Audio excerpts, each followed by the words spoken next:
কল্পনা করুন এমন এক জেলের কথা যেখানে বন্দীরা নিজেদের মধ্যে মৃত্যুর খেলা খেলে। এই জেলে একটি বিপজ্জনক রেসের আয়োজন করা হয় এবং যে এই রেসে জয়ী হয় তাকে জেল থেকে মুক্তি দেওয়া হয়। তো পুরো গল্পটি জানতে ভিডিও শেষ পর্যন্ত দেখতে থাকুন। সময়টা 2012। আমেরিকার অর্থনীতি দিন দিন পড়ে যাচ্ছে এবং পুরো দেশে বেকারত্ব ও অপরাধের হার বেড়েই চলেছে। এই ক্রমশ খারাপ হওয়া পরিস্থিতি দেখে সরকার সমস্ত জেলের দায়িত্ব বেসরকারি কোম্পানিগুলোর হাতে তুলে দেয় এবং এই কোম্পানিগুলো জেলগুলোকে তাদের লাভের জন্য ব্যবহার করে। এমনি একটি জেলের নাম টার্মিনাল আইল্যান্ড। এখানে বন্দীদের নিয়ে একটি প্রাণঘাতী রেস করানো হয় যার নাম ডেথ রেস। জেল কোম্পানি এই রেসের সরাসরি সম্প্রচার করে এবং আমেরিকায় এই রেসটি বেশ জনপ্রিয়। একদিন এই জেলে একটি রেস চলছিল এবং এখন এই রেসে মাত্র দুটি গাড়ি বাকি ছিল। একটি গাড়িতে ছিল ফ্রাক্সেনস্টাইন এবং তার নেভিগেটর যার নাম ছিল কেস। আরেকটি গাড়িতে ছিল জয় নামের একজন রেসার। এই রেসে ফ্রাক্সের গাড়ি এগিয়েছিল কিন্তু হঠাৎ তার সমস্ত অস্ত্র কাজ করা বন্ধ করে দেয়। এদিকে জয়ী ফ্রাক্সের গাড়ির উপর গুলির বৃষ্টি শুরু করে এবং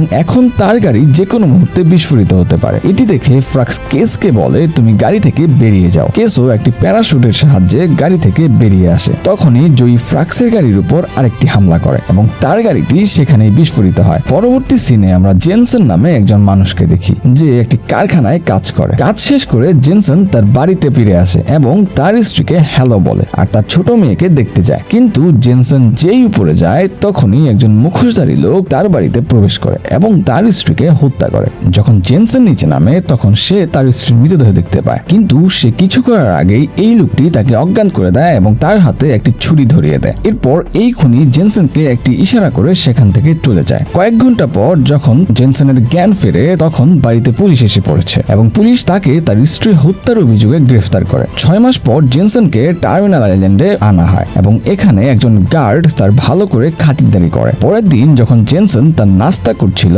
তখন কিছু গুন্ডা তার কাছে এসে তাকে বিরক্ত করতে শুরু করে। তারা তার খাবারে থুতু ফেলে এবং তার স্ত্রী সম্পর্কে অশ্লীল কথা বলতে শুরু করে। এই সব শুনে জেনসনের খুব রাগ হয় এবং সে তাদের সকলকে প্রচন্ড মারধর করে। কিন্তু তখনই জেলের গার্ডরা সেখানে পৌঁছেই মারামারি থামিয়ে দেয়। এরপর জেনসনকে জেলের ওয়ার্ডেনের কাছে নিয়ে যাওয়া হয় যার নাম ছিল হ্যানেসি। যখন হ্যানেসি জেনসনের ফাইল দেখে তখন সে জানতে পারে যে জেনসন একজন দুর্দান্ত কার রেসার। এইটা জানার পর সে জেনসনকে নতুন ফ্রাক্সেনস্টাইন হওয়ার প্রস্তাব দেয় কারণ আসল ফ্রাক্সেনস্টাইন আগের রেসের বিস্ফোরণে মারা গেছে এবং এখনো কেউ এই কথা জানে না। ওয়ার্ডেন বলে যে পুরো আমেরিকার মানুষ ফ্রাক্সেনস্টাইনকে পছন্দ করে এবং এই একজন ব্যক্তি আমাদের শো এটিআরপি আকাশে পৌঁছে দিয়েছে। এখন যেহেতু ফ্রাক্সেন মারা গেছে তাই গত 6 মাস ধরে তার একটি রেস হয়নি এবং এর ফলে শো এটিআরপি দিন দিন কমে যাচ্ছে। কিন্তু ভালো কথা হলো ফ্রাক্স সব সময় তার মুখে একটি মুখোশ পরতো এবং যদি মুখোশের ভিতরের মানুষ বদলে যায় তবে কেউ এই কথা টের পাবে না। এখন রেসের নিয়ম অনুযায়ী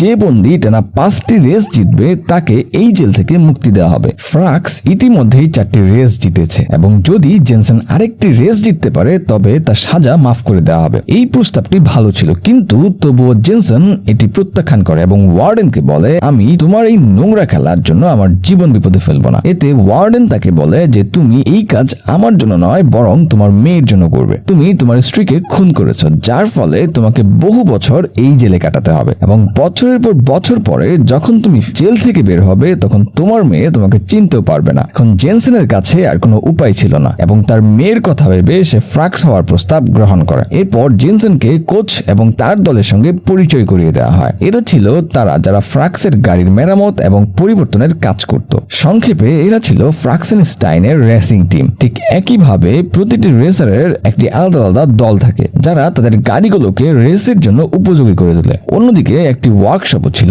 যেখানে ওয়ার্ডেনের লোকেরা কোনো বিশেষ জিনিস তৈরির কাজে ব্যস্ত ছিল এবং এই পর্দার পিছনে কি আছে তা কেবল হ্যানেসি জানতো। এখন আসল ফ্রাক্স মারা গেছে এবং জেনসন পরবর্তী ফ্রাক্স এই কথা কেবল কোচ এবং তার দলই জানতো। এখানে কোচ জেনসনকে তার গাড়ি দেখায় যা আধুনিক এবং বিপজ্জনক অস্ত্রে সজ্জিত ছিল কিন্তু এই অস্ত্রগুলো কেবল রেসের দিনই সক্রিয় করা হতো যাতে কোনো বন্দী এগুলো ব্যবহার করে জেল থেকে পালানোর চেষ্টা না করে। আসলে এই জেল থেকে পালানো সম্পূর্ণ অসম্ভব ছিল। এই জেলটি সমুদ্রের মাঝখানে তৈরি করা হয়েছিল এবং এখান থেকে বের হতে একটি সরু সেতু পার করতে হতো কিন্তু তারপরেও যদি কোনো বন্দী পালানোর চেষ্টা করে তবে পুলিশের গাড়ি এবং হেলিকপ্টার তাকে মাঝপথেই ধরে ফেলতো। এখন কোচ জেনসনকে রেসের সমস্ত নিয়ম বোঝাতে শুরু করে। সে বলে যে এই রেসটি 3টি পর্যায়ে বিভক্ত। প্রথম পর্যায়ে তাকে যতটা সম্ভব রেসারদের এই রেস থেকে বের করে দিতে হবে এবং শেষ পর্যায়ে গাড়িটি দ্রুততম গতিতে গাড়িতে চালিয়ে ফিনিশ লাইন শেষ করতে হবে। এরপর কোচ জেনসেনকে জেলের পিছনের উঠোনে নিয়ে যায় এবং প্রতিটি রেসার সম্পর্কে বলতে শুরু করে। তখনই জয়ী কোচের কাছে আসে এবং বলে যে যদিও ফ্রাক্স আগের রেসে বেঁচে গেছে, তবুও এবার আমি তাকে নিশ্চিতভাবে মেরে ফেলবো। কথাবার্তা চলছিল, তখনই জেনসনের নজর কিছু বন্দীর দিকে যায় যাদের হাতে একটি ট্র্যাকিং ডিভাইস লাগানো ছিল এবং তখনই জেনসনের মনে পড়ে যে লোকটি তার স্ত্রীকে মেরেছিল তার হাতেও এই ডিভাইসটি লাগানো ছিল। এর মানে খুনি এই বন্দীদের মধ্যেই কেউ একজন। এভাবে দিনগুলো কাটতে থাকে এবং অবশেষে রেসের দিনও চলে আসে। রেসের দিন জেনসনকে ফ্রাক্সের মুখোশ এবং তার পোশাক দেওয়া হয় এবং জেনসন ফ্রাক্সন হয়ে বাইরে আসে। ফ্রাক্সের ফিরে আসায় ডেথ রেসের জনপ্রিয়তা আবার বেড়ে যায় এবং লাইভ স্ট্রিমে দর্শকের সংখ্যা ক্রমশ বাড়তে থাকে। যখন জেনসন ট্র্যাকে পৌঁছে তখন কোচ তাকে বলে যে সে অন্য ড্রাইভারদের সঙ্গে কথা বলতে পারবে না, কারণ আসল ফ্রাক্সও তাই করত। কোচ তাকে বলে যে সে চাইলে তার মুখোশ খুলতে পারে, কারণ গাড়ির কাঁচ কালো এবং কেউ বাইরে থেকে ভিতরে দেখতে পারবে না, এবং তার নেভিগেটরও পুরো সত্য জানত। কিছুক্ষণ পরই রেস শুরু হয় এবং সকলে একে অপরকে পিছনে ফেলার চেষ্টা করতে থাকে। তারা একে অপরের গাড়িতে ধাক্কা মারে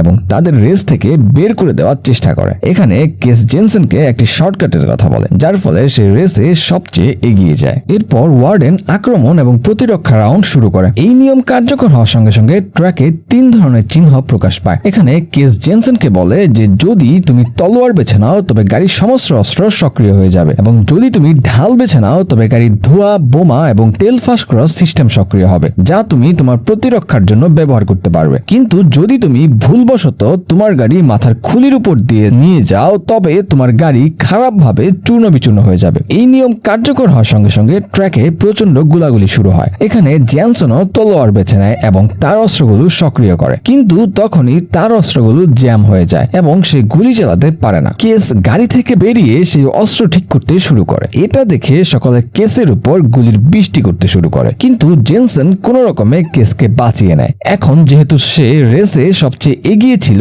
তাই জয়ী তার উপর গুলির বৃষ্টি শুরু করে। এদিকে জেনসনও গুলি চালাতে চায়, কিন্তু তার অস্ত্র আবার কাজ করা বন্ধ করে দেয়। এটা দেখে কোচও অবাক হয়ে যায়, কারণ আসল ফ্রাক্সের গাড়িতে এই একই সমস্যা হচ্ছিল এবং এর ফলেই সে মারা গিয়েছিল। এদিকে জয়ী অবিরাম গুলি চালিয়ে যাচ্ছিল এবং এখন জেনসনের গাড়িও ক্ষতিগ্রস্ত হতে শুরু করেছে। তখনই আরেকজন ড্রাইভার জয়ীর গাড়িতে ধাক্কা মারে এবং তাদের দুজনের লড়াইয়ের মাঝে জেনসন সেখান থেকে বেরিয়ে যায়। কিন্তু তখনই আরেকটি গাড়ি জেনসনের কাছে আসে, যেটি প্যাচেনকো নামের একজন ড্রাইভার চালাচ্ছিল। এখানে প্যাচেনকো জেনসনকে সেই একই ইশারা করে যা তার স্ত্রীর খুনি তাকে করেছিল, এবং এখন এই কথা পরিষ্কার যে প্যাচেনকোই জেনসনের স্ত্রীকে মেরেছে, এবং এই সব দেখে জেনসনের মনোযোগ বিঘ্নিত হয় এবং জয়ী তার গাড়িতে ধাক্কা মেরে তাকে পিছনে ফেলে ফিনিশ লাইন পার করে। রেসের শেষে এখন মাত্র 6টি গাড়ি বাকি ছিল, যেখানে প্রথম স্থানে ছিল জয়ী এবং শেষ স্থানে ছিল জেনসন। রেসের পর জেনসন ওয়ার্ডেনের কাছে যায় এবং তাকে বলে যে এখন আমি এই রেস করব না, কারণ আমি জেনে গেছি যে আমার স্ত্রী খুনি কে, এবং আমি এও জানি যে আমাকে প্রতারণা করে এই জেলে আনা হয়েছে যাতে এই ডেথ রেসে একজন নতুন ফ্র্যাকশনস্টাইন পাওয়া যায়। কিন্তু ওয়ার্ডেনের উপর তার এই কথার কোনো প্রভাবই পড়ে না। উল্টে ওয়ার্ডেন জেনসনকে হুমকি দিতে শুরু করে যে যদি এই রেস তুমি ছেড়ে দাও তবে হয়তো তুমি তোমার মেয়ের সঙ্গে আর কখনো দেখা করতে পারবে না। এখন অনিচ্ছা সত্ত্বেও জেনসনকে এই রেস করতে হয়। সেই রাতে জেনসন তার গাড়ি ঠিক করছিল, তখন সে প্যাচেনকোকে দেখতে পায় এবং তার পিছন পিছন চলে যায়। তখনই হঠাৎ প্যাচেনকোর দল তার উপর হামলা করে এবং তাকে ধরে ফেলে। এখানে প্যাচেনকো তাকে খুব মারে এবং তার মাথা ফাটিয়ে দেওয়ার চেষ্টা করে, কিন্তু তখনই জেনসনের দলের একজন লোক প্যাচেনকোর গলায় কিছু বিধিয়ে দেয়। এই সুযোগে জেনসন তাদের উপর হামলা করে এবং তাদের সবাইকে কুকুরের মতো পেটাতে শুরু করে। সে প্যাচেনকোকেও খুব মারে এবং অবশেষে সে স্বীকার করে যে হেনেসির নির্দেশে সে জেনসনের স্ত্রীকে মেরেছে। এখানে জেনসন তাকেও মেরে ফেলতে যাচ্ছিল, কিন্তু তখনই সেখানে গার্ডরা এসে তাদের এই মারামারি থামিয়ে দেয়। পরের দিন রেসের পরবর্তী পর্যায়ে শুরু হয়। রেসের আগে প্যাচেনকো আবার সেই ইশারা করে এবং জেনসনকে উস্কানি দেয়, কিন্তু এখানে জেনসন এতে কোনো প্রতিক্রিয়া দেখায় না এবং তার মাথা ঠান্ডা রাখে, এবং যখন রেস শুরু হয় তখন সে গাড়িটি ধীরে ধীরে চালায়। জেনসন কেসকে জিজ্ঞাসা করে তুমি কি ফ্রাক্সকে মেরেছিলে, কারণ গত 2 বার থেকে গাড়ির অস্ত্র সক্রিয় হচ্ছে না। যখন জেনসন তাকে গাড়ি থেকে ফেলে দেওয়ার হুমকি দেয় তখন কেসও তার মুখ খোলে। সে বলে যে হেনেসি আমাকে গাড়ির অস্ত্র বন্ধ রাখতে বলেছিল যাতে ফ্রাক্স রেসে হেরে যায় এবং জেলে থেকে রেসিং চালিয়ে যায়, এবং শোয়ে টিআরপি এভাবেই বজায় থাকে। এখন যখন জেনসন পুরো বিষয়টি বুঝতে পারে তখন সে গাড়িটি পুরো গতিতে চালায়। শীঘ্রই সে প্যাচেনকোর কাছে পৌঁছে যায় এবং তার গাড়িতে ধাক্কা মারতে শুরু করে। তখন সে তার গাড়ির গতি বাড়ায় এবং তলোয়ার চিহ্ন বেছে নেয়, যার ফলে তার সমস্ত অস্ত্র অস্ত্র সক্রিয় হয়ে যায়। এখন যেহেতু প্যাচেনকো তার পিছনে ছিল, তাই সে তার গাড়িটি রিভার্স গিয়ারে চালাতে শুরু করে এবং প্যাচেনকোর গাড়ির উপর একাধারে গুলি চালাতে থাকে। কিছুক্ষণ গোলাগুলির পর সে তার গাড়িটি সোজা করে এবং পিছনে ধোঁয়া ছেড়ে দেয়। এর ফলে প্যাচেনকো কিছুই দেখতে পায় না এবং তার গাড়ি ক্র্যাশ করে। এখানে জেনসনও গাড়ি থামা এবং ফ্রাক্সের মুখোশ পরে বাইরে আসে। সে প্যাচেনকোর কাছে পৌঁছে তার গলা ভেঙে তাকে মেরে ফেলে এবং তার স্ত্রীর মৃত্যুর প্রতিশোধ নেয়। এখন হেনেসিও তার চাল চালে এবং সেই বিশেষ জিনিসটি বের করে যা সে মাসের পর মাস ধরে তৈরি করেছিল, এবং এই বিশেষ জিনিসটি ছিল একটি ভারী ট্যাঙ্কার ট্রাক যা আধুনিক এবং বিপজ্জনক অস্ত্রে শস্ত্রে সজ্জিত ছিল। এই ট্রাক রেসে প্রবেশ করতেই অনেক গাড়িকে উড়িয়ে দেয় এবং একে একে সমস্ত ড্রাইভার রেস থেকে বেরিয়ে যায়। এখন এই রেসে কেবল জেনসন এবং জয়ী বাকি ছিল। এখানে জেনসন বুঝতে পারে যে সে একা এই ভারী ট্রাককে হারাতে পারবে না, তাই সে ওয়াকি টকিতে জয়ীর সঙ্গে কথা বলে এবং জয়ীও তার সঙ্গে কাজ করতে রাজি হয়। এরপর এরা একে একে ট্রাকের উপর ধাক্কা মারতে শুরু করে, কিন্তু এই ছোটখাটো হামলায় ভারী ট্রাকের কিছুই হয় না। তখনই তারা একটি প্ল্যান করে এবং তাদের গাড়িগুলো মাথার খুলি চিহ্নের উপর দিয়ে চালায় এবং এটি করতেই ট্রাকের সামনে একটি দেয়াল তৈরি হয় এবং ট্রাকটি খারাপভাবে চূর্ণ বিচূর্ণ হয়ে যায় এবং এর সঙ্গে রেসের দ্বিতীয় পর্যায়েও শেষ হয়। সেই সন্ধ্যায় যখন জেনসন তার গাড়ি ঠিক করছিল, তখন জয়ী তার কাছে এসে বলে যে তোমার কণ্ঠস্বর সেই ফ্রাক্সের সঙ্গে খুব মিলে যায় যার সঙ্গে আমি আজকে কথা বলেছি। এর মানে জয়ী জেনে গেছে যে জেনসন আসল ফ্রাক্স নয় এবং আসল ফ্রাক্স মারা গেছে, যদিও জয়ী তার কাছ থেকে কোনো উত্তর চায়নি এবং চুপচাপ সেখান থেকে চলে যায়। এদিকে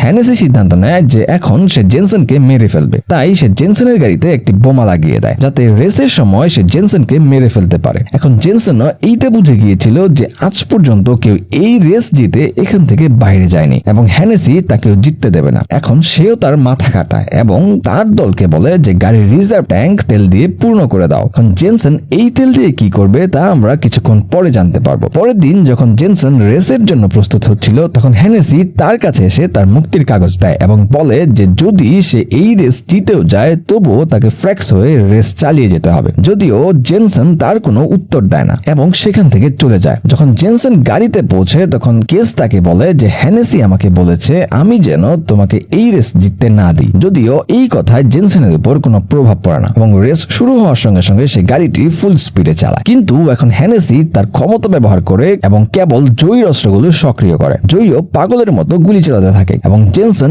এই হামলা থেকে বাঁচার চেষ্টা করে। এরপর জয়ী তার রকেট লঞ্চার সক্রিয় করে এবং জেনসনের গাড়ির উপর ফায়ার করে, কিন্তু এই রকেট গাড়িতে না লেগে একটি দেয়াল আঘাত করে। এর ফলে পুরো দেয়ালটি ভেঙে যায় এবং এই দুজন সেখান থেকে পালিয়ে যায়। আসলে এটি ছিল তাদের প্ল্যানের একটি অংশ যে তারা জেলের দেয়াল ভেঙে এখান থেকে পালিয়ে যাবে। এটা দেখে হেনেসি রেগে লাল হয়ে যায় এবং জেনসনের গাড়িতে লাগানো বোমা সক্রিয় করে, কিন্তু এতে কোনো লাভ হয় না কারণ কোচ এবং তার দল আগেই এই বোমাটি সরিয়ে ফেলেছিল। এটা দেখে সে পুলিশের সমস্ত গাড়ি এবং হেলিকপ্টার তাদের পিছনে লাগিয়ে দেয়। তখনই জেনসন তার রিজার্ভ ট্যাঙ্কের জ্বালানি ফাঁস করে দেয়। এর ফলে একটি বিশাল বিস্ফোরণ হয় এবং সমস্ত গাড়ি সেখানেই থেমে যায়। অবশেষে তারা সেতুটি পার করে এবং আলাদা আলাদা পথে চলে যায়, কিন্তু এখন সমস্ত হেলিকপ্টার জেনসনের পিছনে ধাওয়া করতে শুরু করে কারণ তাকে ধরা বেশি গুরুত্বপূর্ণ ছিল। এখানে কেস জেনসনকে সাহায্য করার সিদ্ধান্ত নেয় কারণ হেনেসি তাকেও মুক্তির কাগজ দিয়েছিল। কেস ড্রাইভিং সিটে বসে এবং জেনসন সুযোগ বুঝে গাড়ি থেকে লাফ দেয় এবং অন্ধকারে লুকিয়ে পড়ে। এদিকে কেস